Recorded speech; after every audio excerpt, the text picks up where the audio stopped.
we were in Miami covering the Pope, Rather and I, and the whole CBS team, and we were preceded by a early round of the U.S. Open in which that was supposed to go off the air at 6 o'clock. And normally, if there is a sports thing that's going to run over, there's a whole set of procedures for doing that. And if this, then that, and whatever, and here are the communication points between the control rooms and whatever.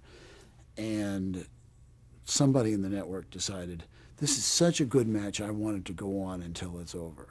And about 6:10, the match was still going, and we said, we have no communication, we have no way of dealing with this. And I called and said, we're headed for a train wreck. I have no way of communicating with them. We're at a remote location, whatever. There's no procedure for this. And I talked to Howard Stringer, and at 6:15 he says, this is the first I've heard of it. I have no idea we're in this situation. So at about 6:20, Dan Rather said, look, we are out of control. What I'm going to do is, at 6:30, if you come to me at 6:30, I'll be there, but don't come to me after 6:30. I'll either we do a whole broadcast or we do a partial broadcast. Isn't going to work because we're not under control. So Dan was there at 6:30. At 6:31, he walked away, and because there was no communication whatsoever, they throw to us, and Dan's way down the hall, and I run down and get him, and we eventually get on the air.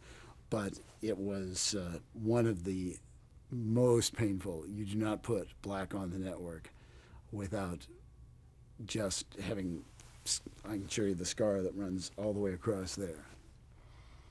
What kind of reactions did you get from that, from both the network and the audience? Did people think that that he'd walked off the... Oh, yes. Oh, no. And Dan took all kinds of hits over that. But truth of the matter is, Dan is Jake LaMotta. He's the boxer who gets knocked down to the canvas and always gets up, and you just can't bring him down. And Dan has taken criticism for so many things that he says, no matter what, my job is to do the best I can, and I will do the best I can, and is just the unsinkable Molly Brown, and I just have undying admiration for the man.